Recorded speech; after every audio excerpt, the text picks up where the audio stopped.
सांख्य तत्व कौमुदी सांख्य तत्व कौमुदी ग्रंथ में पेज नंबर 82 पेज के ऊपर प्रथम पंक्ति है। येषाम अपि कनभक्ष अक्षचरणादीनां सतः एव कारणात् असतो जन्म तेषाम अपि सदसतोः एकत्वानुपपत्तेः न कार्यात्मकं कारणम् इति न तन्मते प्रधान सिद्धिः। अतः प्रधान सिद्ध्यर्थं प्रथमं तावत् सत्कार्यं प्रतिजानीते। ठीक है, चलो भाई। तो बात यह चल रही है कि किस प्रमाण से किस बात की सिद्धि होती है, इस बात का विचार बताया। और उसमें यह कहा कि जिन पदार्थों की, जिन प्रमेयों की सिद्धि प्रत्यक्ष प्रमाण से नहीं होती है, उनकी सिद्धि अनुमान से होती है। और अनुमान से भी जिसकी सिद्धि नहीं होती है, वो आप्तागमात शब्द प्रमाण से सिद्धि होती है। इस बात को बताया था पीछे। अब ऐसे कुछ पदार्थ है कि जिनकी सिद्धि प्रत्यक्ष प्रमाण से नहीं होती है, इसका मतलब वो नहीं है, यह बात नहीं। जैसे प्रधान, पुरुष प्रत्यक्ष प्रमाण से जाने नहीं जाते, किंतु वो क्यों नहीं जाने जाते, इसका मतलब यह नहीं कि उनका अभाव है।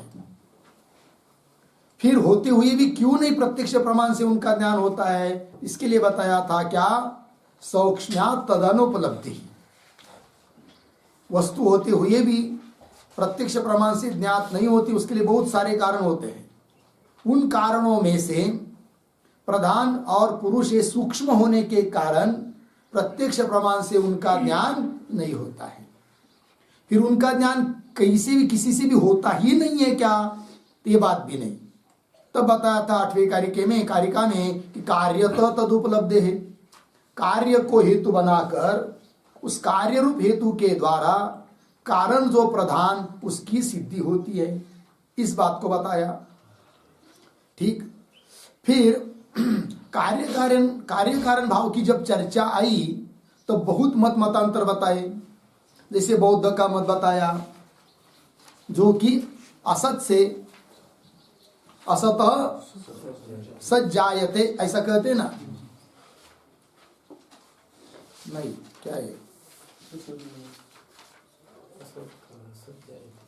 हाँ एक मिनट, कहाँ गए वो, पेज नंबर, हाँ हाँ, असतः सज्जायते ये था, ये किसका कहना था, बौद्ध का कहना था। लेकिन अभाव से भाव पदार्थों की उत्पत्ति होती है, ये बताया। फिर उसके बाद वेदांतियों का मत बताया। उनके मत के अनुसार एक सत्स्वरूप ब्रह्म से समस्त कार्यजात जो कि विवर्त है वो उत्पन्न होता है, ये बात बताई। फिर और बताया कौन, नैयायिका का मत, उनका क्या है, सतः असत जायते, ये बात बताया। किंतु इन तीनों भी मतों में प्रधान की सिद्धि नहीं हो सकती है, क्योंकि प्रधान की सिद्धि उस मत में होगी जिस मत में कार्य और कारण का तादात्म्य है, अभेद है। अब बौद्ध मत, वेदांत मत और नैयायिक मत, इन तीनों मतों में भी कार्य कारण का तादात्म्य न हो पाने के कारण कार्यरूप हेतु से कारण रूप प्रधान की सिद्धि नहीं होती है। तो इस बात को बताया। तो जो बौद्ध का मत है, जिसमें बताया कि असत असत जायते, उसमें कहा था कि असत कारण असत है, कार्य सत है, दोनों का तादात्म्य हो नहीं सकता। अतः उसके बल पर भी कारण रूप प्रधान की सिद्धि नहीं होती है। और वेदांत मत में सत्स्वरूप ब्रह्म है और उसका विवर्त यह समस्त जगत है, नाम रूपात्मक प्रपंच है। विवर्त है मतलब क्या, अतात्विक अन्यथा भाव है, ये बात बताई थी। और उनके मत में भी वेदांत मत में भी कार्य रूप हेतु के द्वारा प्रधान की सिद्धि नहीं होती है, इस बात को बताया। क्योंकि ब्रह्म का कार्य जो जगत, उसको वेदांती लोग सत भी नहीं बोल सकते। जगत को सत इसलिए नहीं कह सकते कि उसका बाद होता है। कार्य रूप जगत को असत भी नहीं कह सकते क्योंकि वो प्रत्यक्ष दिखाई देता है। सद असत उभय रूप भी नहीं मान सकते क्योंकि सद असत का दोनों का परस्पर विरोध है और दो विरोधी धर्म एक जगह होते नहीं है। फिर वेदांत मत के अनुसार चौथा ही प्रकार है, सत असत से विलक्षण है जगत, मिथ्या है, कल्पित है जगत।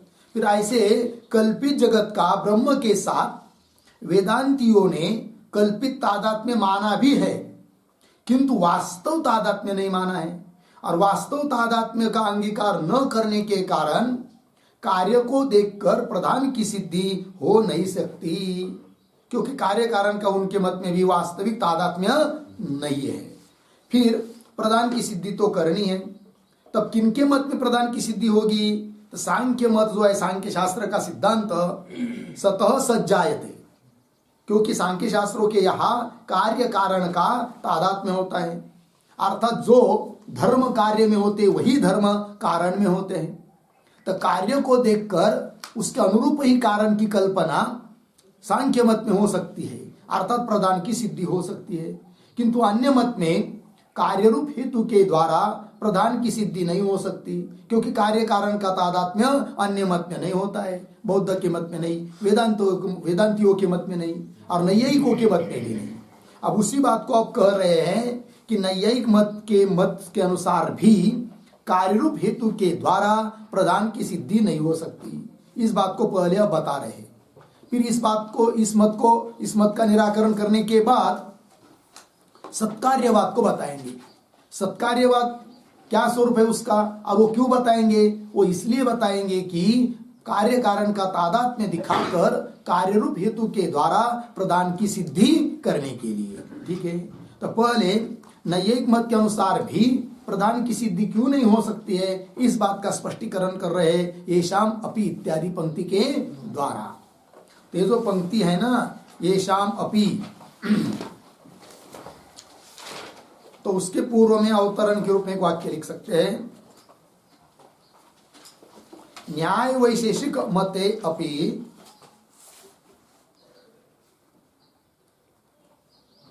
न्याय वैशेषिक मते अपि प्रधानम न सिद्ध्यति, प्रधानम न सिद्ध्यति इति दर्शयति, इति दर्शयति येषाम अपि इति इत्यादि पंक्ति के द्वारा। येषाम अपि, ठीक है, चलो भाई। तो न्याय वैशेषिक मत में भी प्रधान की सिद्धि नहीं हो सकती है, इस बात को दिखा रहे ग्रंथकार येषाम अपि इत्यादि पंक्ति से। तो पंक्ति को देखिए, येषाम अपि कन भक्ष अक्षचरणादीनाम सतः एव कारणात् असतः जन्म। न्याय वैशेषिक शास्त्रकारों का सिद्धांत है क्या? सतः असत जायते, सतः एव कारण। सत कारण कैसा है? परमाणु आदि कारण सत है, और उससे असत जो पहले विद्यमान नहीं है, घटादि, वो सब कार्य उत्पन्न होता है। सतः असत जायते, किनके मत में? न्याय वैशेषिक मत में। तो उनके मत में भी कार्य कारण का तादात्म्य नहीं होगा, इसलिए कि एक को मानते वो सत और एक को मानते असत। कारण सत है, कार्य असत है, और सत असत का तादात्म्य हो नहीं सकता। ठीक है, और तादात्म्य मतलब अभेद हुए बिना कार्य को देखकर कारण की सिद्धि नहीं हो सकती है, ये बात।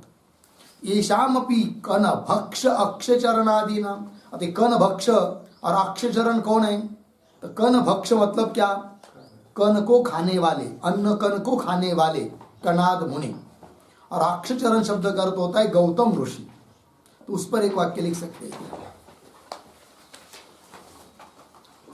कनम बराबर, कनम बराबर अन्न का नाम, अन्नकनम अर्धविराम भक्षयति इति भक्षयति इति कनभक्षः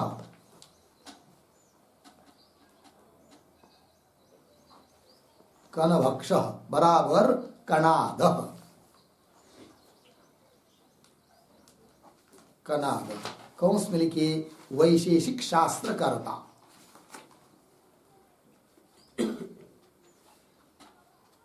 वैशेषिक शास्त्रकर्ता कौंस बात पूर्ण विराम आगे अक्षम बराबर नेत्रम नेत्रम अर्धविराम चरणे यस्य इति चरणे यस्य इति अक्षचरणः अक्षचरण कौंस में लिखिए न्याय शास्त्रकर्ता गौतम ऋषि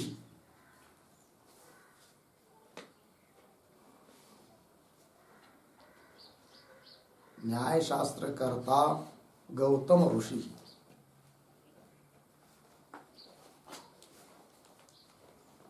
हो गया।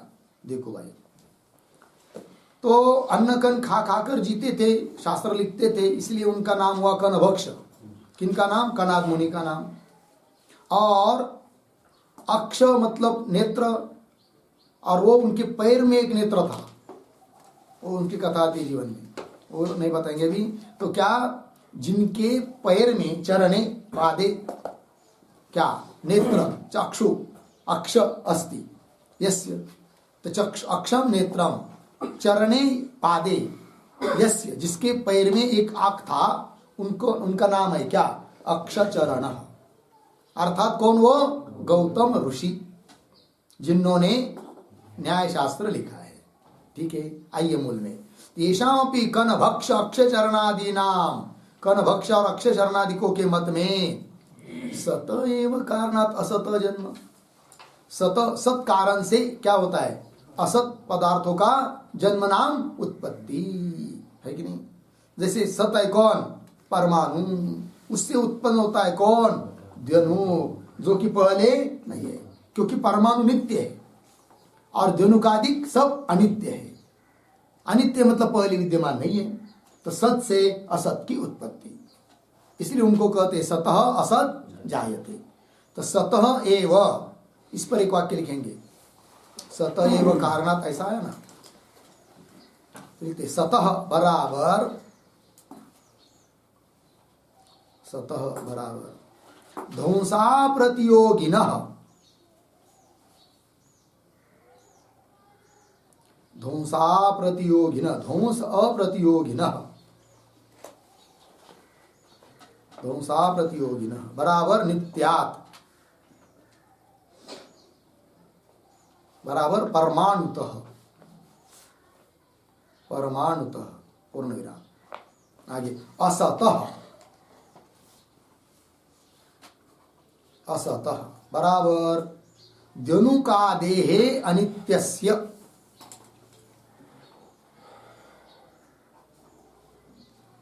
द्यनुकादेहे अनित्यस्य जगतः, जगतः जन्म भवति, जन्म भवति इति मतम।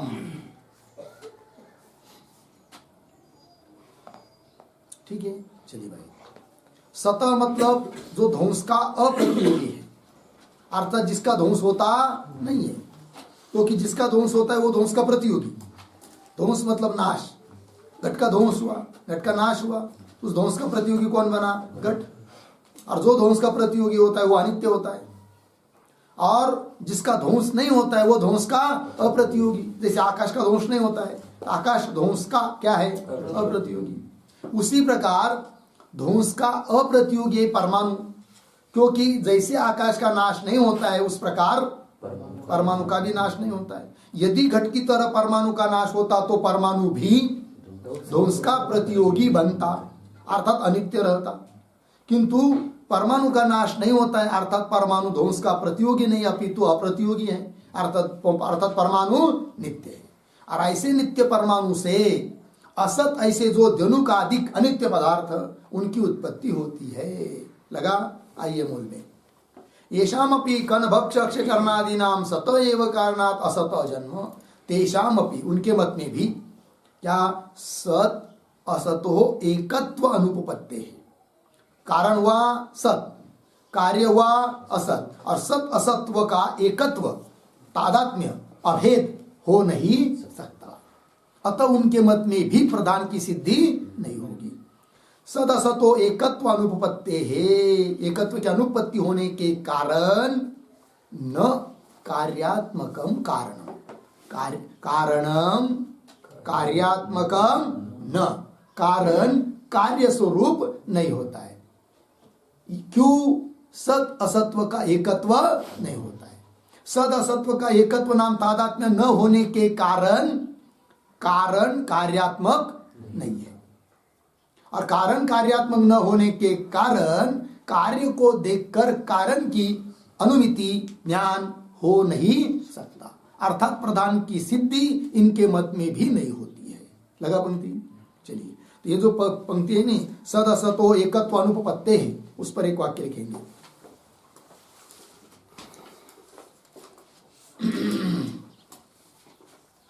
लिखते सद असतो बराबर, सद असतो बराबर नित्यानित्यो, नित्य अनित्यो, नित्यानित्यो, ठीक अधेरा एकत्वानुपपत्ते है, एकत्वानुपपत्ते बराबर तादात्म्याभावात्, तादात्म्याभावात्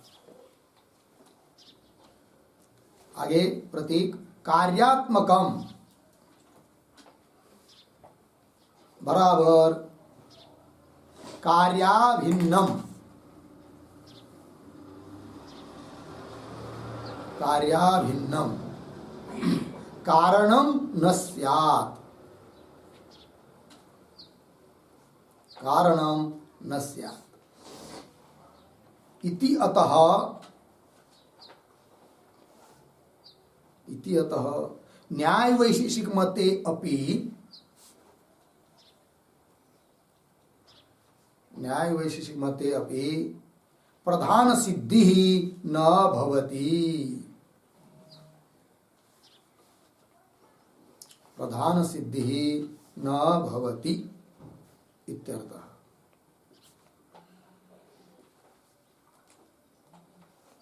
हो गया? देखो भाई, सद असतो मतलब नित्यानित्य हो, नित्य और अनित्य इनका एकत्व अनुपत्ति है, मतलब तादात्म्य अभाव, और तादात्म्य का अभाव होने से कार्यात्मक मतलब कार्याभिन्नम कारणम न स्यात्, कार्य से अभिन्न नहीं है कौन? कारण। और ऐसा होने के कारण न्याय वैशेषिक मत में भी प्रधान की सिद्धि नहीं होगी। कार्य भले दिखाई दे रहा है किंतु कार्य से अभिन्न है नहीं कारण, तो कार्य को लेकर कारण की अनुमिति कैसे करेंगे? नहीं हो सकती है। अतः प्रधान की सिद्धि इनके मत में भी नहीं होती है। ठीक है, पंक्ति के मूल में सद असतो एकत्वानुपत्ते न कार्यात्मकम कारणम, कार्यात्मकम कारणम न इति मतलब इति का अर्थ अतः न तन्मते प्रधान सिद्धि, तन्मते प्रधान सिद्धि न, तन्मते न्याय वैशेषिक मत में भी प्रधान की सिद्धि नहीं होती है। फिर क्या करें अब? अतः प्रधान सिद्ध्यर्थम प्रथमम तावत सत्कार्यम प्रतिजानिते। ठीक है ना? अतः, अतः के पूर्व में एक वाक्य लिखते, छोटा सा अवतरण। अथ, अथ सांख्य मते प्रधानम साधयितुम, सांख्य मते प्रधानम साधयितुम, प्रधान सिद्धि प्रधान सिद्धि उपयोगी सत्कार्य साधनार्थम, उपयोगी सत्कार्य साधनार्थम कारिकाम अवतारयति, कारिकाम अवतारयति अतः इति।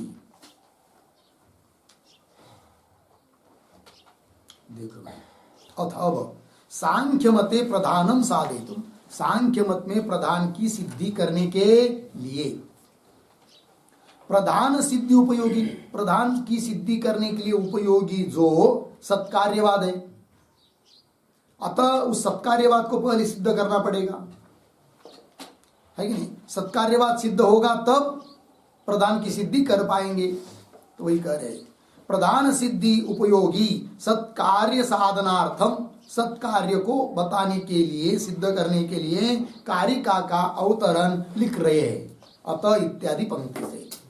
तो देखो अतः, अतः मतलब क्या, अतः शब्द का भी अर्थ लिखिए, अतः बराबर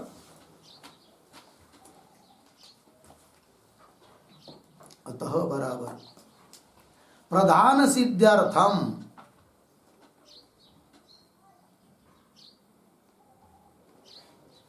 प्रधान सिद्ध्यर्थम प्रथमम सॉरी अतः का अर्थ लिखिए, अतः बराबर यतः, यतः सत्कार्यवाद भिन्ने वादे,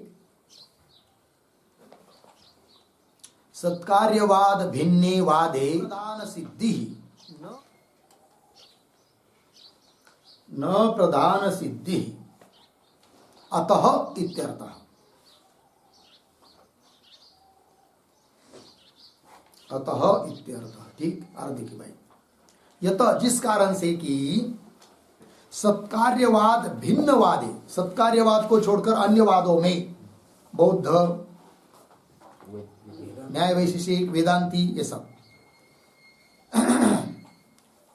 सत्कार्यवाद से भिन्न वाद में न प्रधान सिद्धि, प्रधान की सिद्धि हो नहीं सकती। अतः इसलिए क्या जी, प्रधान सिद्ध्यर्थम, प्रधान शब्द का अर्थ मूल प्रकृति, प्रधान की सिद्धि के लिए, मूल प्रकृति की सिद्धि करने के लिए प्रथमम सर्व, सबसे पहले है नहीं, प्रथमम तावत सबसे पहले तो सत्कार्यम प्रतिजानिते, सत्कार्य बताने की प्रतिज्ञा कर रहे हैं, सत्कार्य को बता रहे हैं। ठीक है, सत्कार्य मतलब क्या होता है, कार्य की अभिव्यक्ति के पहले भी वह कार्य कारण में रहता है, इसको कहते हैं क्या, सत्कार्यवाद। ठीक है ना, कार्य उत्पन्न होने के पहले, अभिव्यक्त होने के पहले भी विद्यमान है, कहा कारण, ऐसा जो मत उसको कहते हैं क्या, सत्कार्यवाद। क्या जी, सत्कार्यवाद। आइए तो कारिका को पढ़ते, असद करणाद उपादान ग्रहणात् सर्वसंभवा भावात् शक्तस्य शक्य करणात् कारण भावाच्च सत्कार्यम्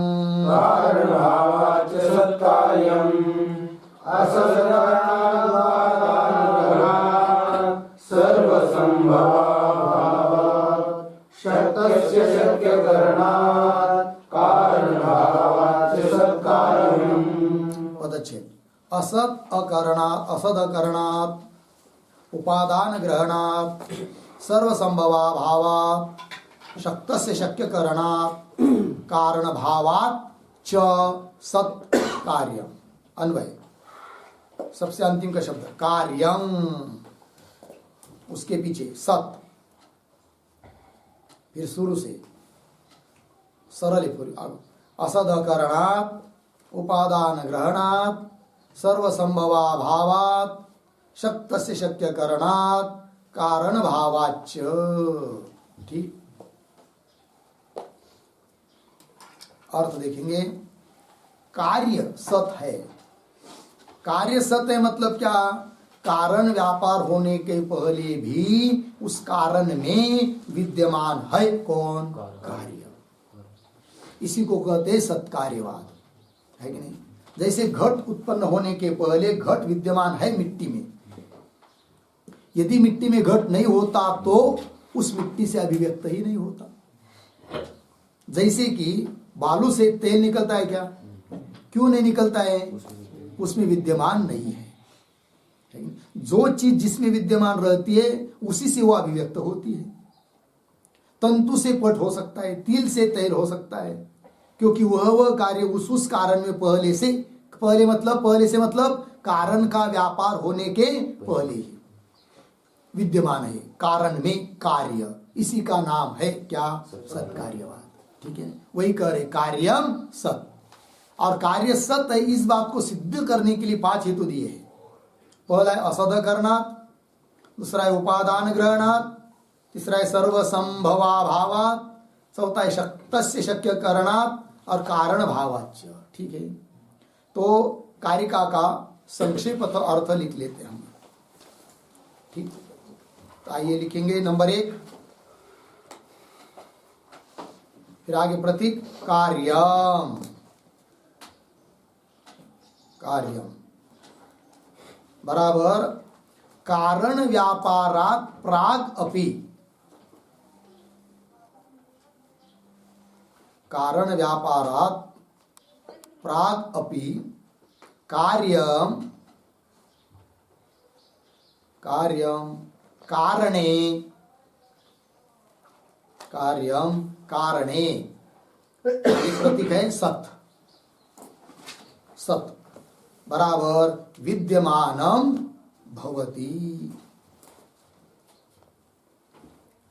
विद्यमानम भवति, पूर्ण विराम। कंस में लिखिए कुतः, प्रश्न चिन्ह आगे की तरफ बांध देकर कंस बंद। आगे असदकरणात्, प्रतीक है असदकरणात् बराबर असतः, असतः नृशुंग तुल्यस्य,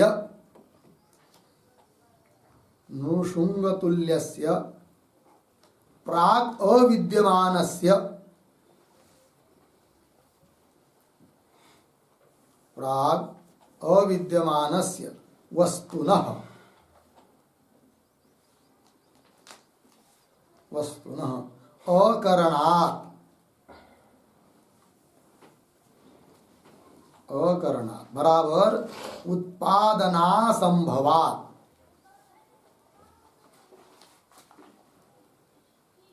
उत्पादनासंभवात् अर्धविराम। आगे व्यतिरेक व्याप्तिम अंतर्भाव्य,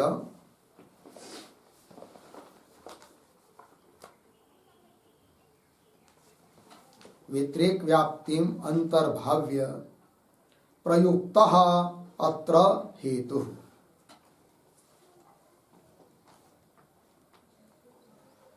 प्रयुक्तः अत्र हेतु, पूर्ण विराम। यत् असत्, यत् असत् तत् अकरणम, तत् अकरणम, कंस में लिखिए अनुत्पन्नम,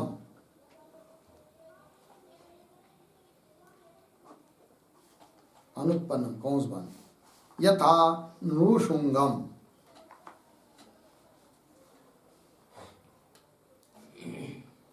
यथा नृशुंगम, पूर्ण विराम। यच्च उत्पद्यमानम,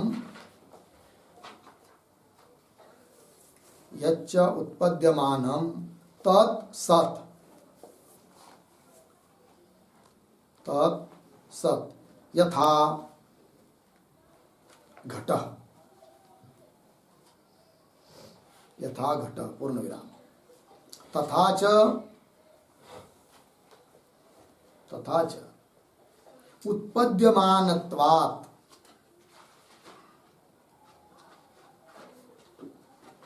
उत्पद्यमानत्वात् बराबर क्रियमाणत्वात् इति हेतुः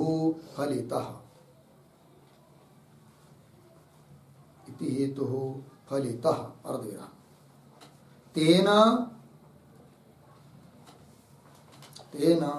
कार्यं सत्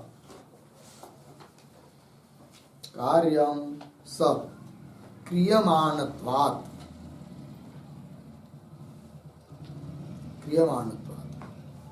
इति अनुमानं फलितम्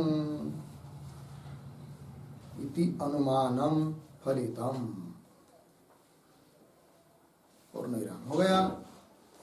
5 हेतु दिए ना मूल कारिका में।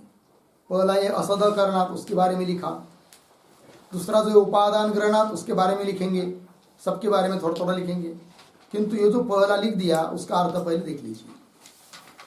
तो कार्यम मतलब कारण व्यापारात् प्राग अपि कार्यम, कारण का व्यापार होने के पहले भी, कारण का व्यापार मतलब जैसे दंड, चक्र, कुलाल सब मिलकर घट बनता है कि नहीं, कुछ क्रिया करनी पड़ती है उन्हीं को कहते व्यापार। तो उन कारणों का व्यापार होने के पहले ही जहां अपनी जगह पर मिट्टी पड़ी हुई है वहां पर भी उस कारण रूप मिट्टी में विद्यमान है कौन? घट। इसी का नाम है सत्कार्यवाद, कार्यम सत। तो वही करे कार्यम कारण व्यापारात् प्रागपि कार्यम कारणे, कारण में सत मतलब विद्यमान भवति। कुतः क्यों? एक एक हेतु दिया। पहला हेतु दिया असत अकरणात्। असत अकरणात् का अर्थ कर रहे हैं असतः नृशुंग तुल्यस्य। असत ऐसी वस्तु है, जैसे उदाहरण नृशुंग, पुरुष को शिंग होता है क्या? नहीं होता है। शशृंग भी नहीं होता है। तो नृशुंग तुल्यस्य प्राग विद्यमानस्य वस्तुना, जो वस्तु पहले विद्यमान ही नहीं है, नृशुंग वगैरह, वे अकरणात् शब्द का अर्थ लिखा उत्पादन असंभव, अर्थात जो चीज पहले असद होती है, नृशृंग या शशिंग की तरह होती है, वो उत्पन्न होती नहीं है। इसका मतलब वही चीज उत्पन्न होती है जो पहले विद्यमान है। यदि पहले विद्यमान न रहने वाली चीज भी, वस्तु भी उत्पन्न होती तो वंध्यापुत्र भी उत्पन्न होना चाहिए, शशृंग उत्पन्न होना चाहिए, नृशृंग उत्पन्न होना चाहिए। होते हैं क्या? नहीं होते हैं। लग गया? पंक्ति देखिए, असत नृशृंग तुल्यस्य प्राग अविद्यमानस्य वस्तुना, जो पहले विद्यमान नहीं है ऐसी वस्तुना अकरणात्, अकरणात् मतलब उत्पादन असंभवात्। ये व्यतिरेक व्याप्तिम अंतर्भाव्य, व्यतिरेक व्याप्ति को अंतर्भूत करके ये हेतु लिखा गया है कि नहीं? मतलब क्या कि जो असद होती है वो वस्तु जो उत्पन्न होती नहीं है। इसका मतलब जो पहले विद्यमान है वही उत्पन्न होती है। ये व्यतिरेक व्याप्ति। व्यतिरेक व्याप्तिम अंतर्भाव्य, व्यतिरेक व्याप्ति को व्याप्तिम अंतर्भाव्य प्रयुक्त अत्र हेतु, यह हेतु जो प्रयुक्त हुआ है वो व्यतिरेक व्याप्ति को लेकर कैसे स्पष्ट कर रहे? यत् असत तत् अकरणम, ये व्यतिरेक व्याप्ति है। यत् असत, जो असत है, अविद्यमान है, तत् अकरणम, अकरणम का अर्थ कर दिया अनुत्पन्नम, जो असत है वो उत्पन्न भी नहीं होता। इसका मतलब जो सत है वही उत्पन्न होता है। ये बात यथा नृशृंगम, असत है, उत्पन्न नहीं होता है। यच्च उत्पद्यमानम, फिर उसका विपरीत अर्थ निकलता है, यच्च उत्पद्यमानम, जो उत्पन्न होता है, तत् सत, वही सत है। यथा घटः, लगा? तथा च उत्पद्यमानत्वात्, उत्पद्यमानत्वात् का अर्थ कर दिया क्रियमाणत्वात्, क्योंकि असत अकरणात्, मूल हेतु क्या है? असत उत्पन्न नहीं होता है, अर्थात जो हो तो उत्पन्न होता है वो असत नहीं है कि नहीं? तो जगत उत्पन्न होता है, क्रियमान है, उत्पन्न होता है, इसका मतलब वो असत नहीं है। तथा च उत्पद्यमानत्वात् मतलब क्रियमाणत्वात् इति हेतु फलित, ये असद करणात् का तात्पर्य अर्थ, फलित अर्थ निकला उत्पद्यमानत्वात्, क्रियमाणत्वात्। तेन कार्यम सत, उससे सिद्ध होता है कार्य सत है करके अनुमान दिया। फिर क्या अनुमान का आकार? कार्यम पक्ष, सत सत्व ये साध्य, कार्यम सत, क्यों? क्रियमाणत्वात्, है कि नहीं? असद अकरणात्, असद उत्पन्न नहीं होता है है कि नहीं? अर्थात क्रियमानत्वात्, जो क्रियमान है उत्पन्न होता है वही सद होता है कि नहीं? इति अनुमानम फलितम। लग गया जी? चलिए अब चलते दूसरे हेतु के बारे में लिखते हैं। नंबर 2, कार्यम सत।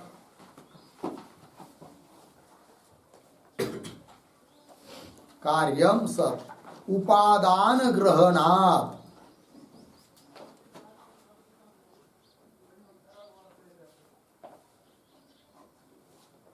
उपादान ग्रहणात् बराबर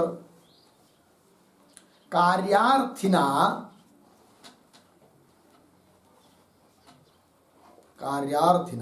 दध्यर्थिना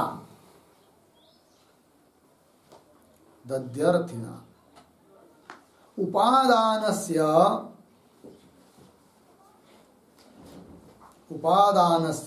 क्षीरस्य ग्रहणं क्रियते। क्षीरस्य ग्रहणं क्रियते अर्धविराम। न अन्यस्य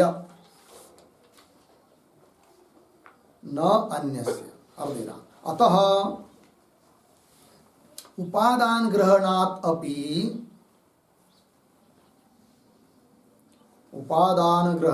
अपि कारणे कार्यम अस्ति। कारणे कार्यम अस्ति इति सिद्ध्यति।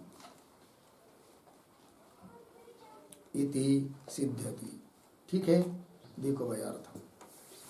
तो कार्यम पक्ष है, सत्व साध्य है, कार्यम सत। क्यों? उपादान ग्रहणात्। जो भी कोई व्यक्ति कार्य की इच्छा करता है वो जरूर उसके उपादान का ग्रहण करता है। यदि उपादान कारण में पहले से विद्यमान कार्य नहीं होता तो कार्य की इच्छा करने वाला व्यक्ति उस उपादान कारण को क्यों ग्रहण करता? किसी को भी ग्रहण करता या नहीं ग्रहण करता तो भी कार्य उत्पन्न होना चाहिए। जैसे जिसको दही चाहिए वो दूध का ग्रहण करता है, लेकिन दूध ले आता है, गर्म करता है उसको, फिर उसका दही बनाता है। इसका मतलब उस दूध में पहले से विद्यमान है कौन? दही। यदि उस कारण में दूध में दही आदि पहले से विद्यमान न होता तो वह व्यक्ति दही के लिए दूध का ही ग्रहण क्यों करता? फिर किसी पानी या किसी रॉकेल फिकेल या पेट्रोल आदि का ग्रहण करता है क्या? नहीं। इसका मतलब यह सिद्ध होता है कि कारण में पहले से विद्यमान है कौन? कार्य। लगा पंक्ति? चलिए तो अर्थ देखिए भाई क्या लिखा है। तो कार्यम सत उपादान ग्रहणात्, तो कार्यार्थिना कार्य की इच्छा करने वाला व्यक्ति के द्वारा, तृतीया कार्यार्थिना उदाहरण दध्यर्थिना दधि की इच्छा करने वाले के द्वारा, उपादान से उपादान कारण कौन? क्षीर अर्थात दूध, उपादान से क्षीर से ग्रहणं क्रियते। न अन्य से अन्य चीज का ग्रहण वो करता नहीं है। अतः उपादान ग्रहणात् अपि उपादान का ग्रहण करता, इससे भी सिद्ध होता है कि कारणे कार्यम अस्ति, कारण में कार्य है इति सिद्ध्यति। लग गया? 2 हेतु है। चलिए फिर तीसरा, 3 नंबर, कार्यम सत।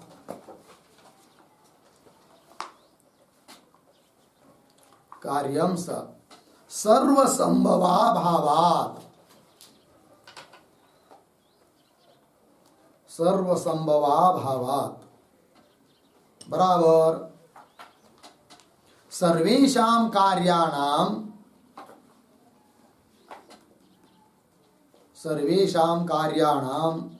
सर्वत्र संभवाभावात्, सर्वत्र संभवाभावात् पूर्ण विराम। आगे कारणैः सह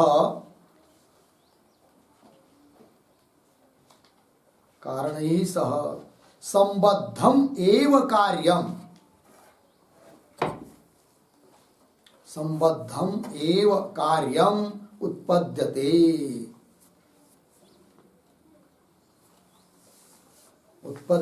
अविराम संबंधः च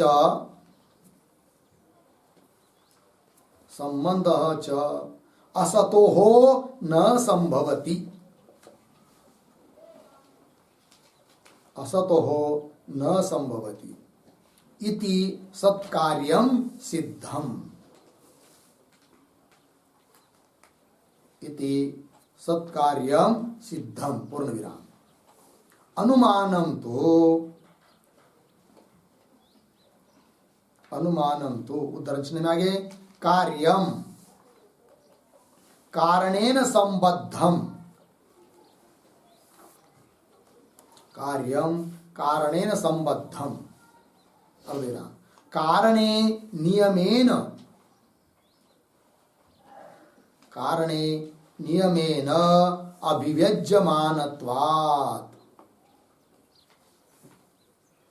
अभिव्यज्यमानत्वात् इति फलितम्।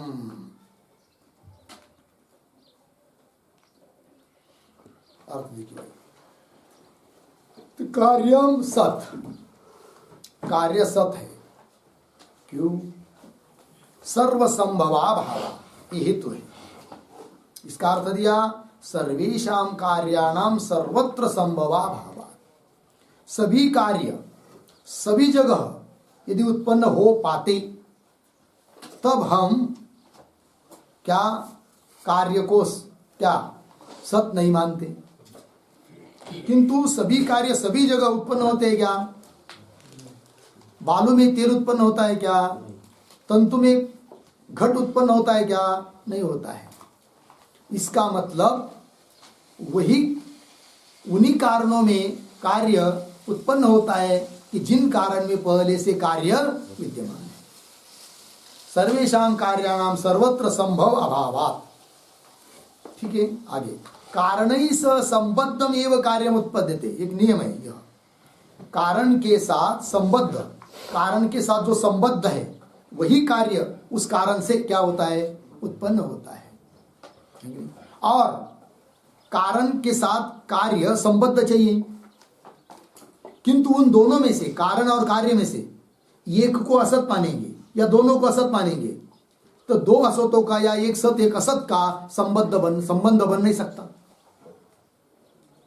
संबंध तब बन सकता है दोनों सत चाहिए, भावरूप चाहिए। इससे भी सिद्ध होता है कारण और कार्य दोनों भी क्या है? सत है। इसी को कहते हैं सत्कार्यवाद। लगा पंक्ति? चलिए, कारण ही सह संबद्धम एव, कारणों के साथ संबद्ध ही कार्य उत्पन्न होता है।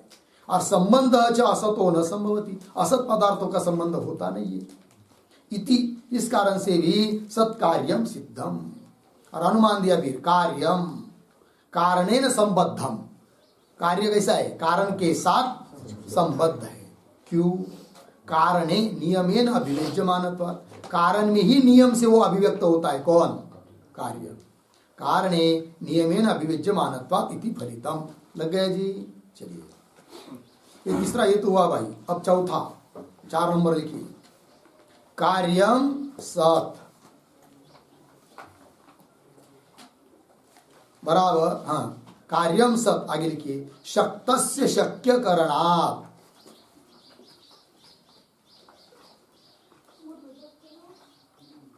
शक्तस्य शक्य करणात्, ठीक है, बराबर यस्मिन् कार्ये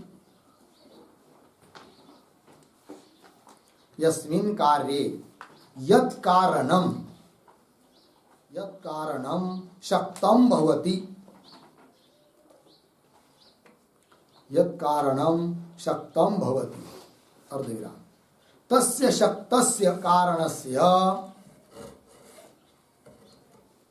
तस्य शक्तस्य कारणस्य तदेव शक्यं कारणं, तदेव शक्यं करणं, तदेव शक्यं करणं बराबर कार्यं भवति, कार्यं भवति, अर्धविराम, न अन्यत्, अर्धविराम, असत्कार्ये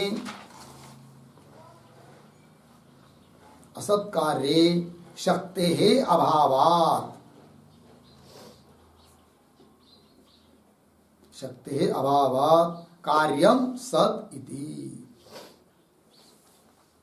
कार्यम सत इति। ठीक है, देखो तो कार्यम सत क्यों? शक्तस्य शक्य करणात् हेतु, मतलब यस्मिन् कार्ये यत् कारणम शक्तम भवति, यस्मिन् कार्य, जिस कार्य में, जिस कार्य को उत्पन्न करने में, यत् कारणम शक्तम भवति, जो कारण समर्थ होता है, तस्य शक्तस्य कारणस्य, उस शक्त समर्थ कारण का ही, तदेव शक्यम करणम, करणम का अर्थ कर दिया कार्यम, उसी से वही शक्य कार्य उत्पन्न होता है, न अन्य। ठीक है ना? क्यों? असत कार्य शक्ति है अभावात्, कार्य यदि असत रहेगा, है कि नहीं, उसमें कोई कारण समर्थ नहीं है।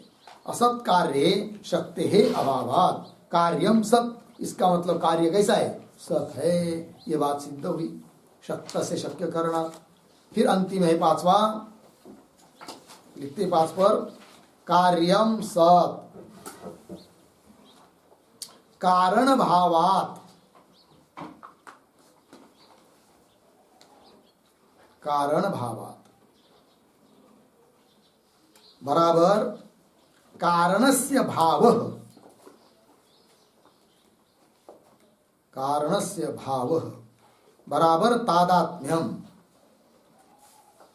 तादात्म्यम अर्धविराम, तस्मात्, तस्मात् कारणाभिन्नत्वात्, कारण अभिन्नत्वात्, कारणाभिन्नत्वात् इति यावत्। ठीक, देखो यार, तो कार्यम सत, कार्य सत है, क्यों? कारण भावात्, हेतु दिया। कारण भावात् मतलब क्या? कारण से भाव, कारण का भाव, भाव शब्द का अर्थ तादात्म्य। तस्मात्, कारण का कार्य के साथ तादात्म्य होता है, मतलब कारणाभिन्नत्व, कारण से अभिन्न है कौन? कार्य। इससे भी सिद्ध होता है कि क्या? कार्य सत है, कार्यम सत। सत है मतलब क्या? कार्य सत है मतलब कारण व्यापार के पहले ही कार्य कारण में विद्यमान है। क्यों? 5 हेतु दे दिया, इसी को कहते हैं सत्कार्यवाद। ठीक है ना? हाँ, तो इस के बल पर प्रधान की सिद्धि होगी। अब आगे बताएंगे। कार्य है कौन? जगत, है कि नहीं? और यह जगत रूप कार्य अभिव्यक्त होने के पहले जरूर उसके कारण में विद्यमान है। और फिर कार्य कारण का तादात्म्य होता है। कार्य जगत सत्व रज तम 3 गुण वाला है, इसका मतलब इसका कारण भी वही होगा जो सत्व रज तम 3 गुण वाला होगा। और सत्व रज तम 3 गुण वाला कौन है? वो प्रधान है, अर्थात प्रधान की सिद्धि हो गई। पुरुष में तो कोई गुण है ही नहीं। तो इस प्रकार कार्य रूप हेतु से कारण रूप प्रधान की क्या होती है? सिद्धि होती है। ठीक, तो कारिका का संक्षिप्त अर्थ हुआ। फिर कारिका का विस्तार पूर्वक अर्थ स्वयं ग्रंथकार तत्वों को मुदिकार दे रहे आगे, किंतु उसका विचार हम लोग करते हैं। ओम पूर्णमदः पूर्णमिदं पूर्णात् पूर्णमुदच्यते पूर्णस्य पूर्णमादाय पूर्णमेवा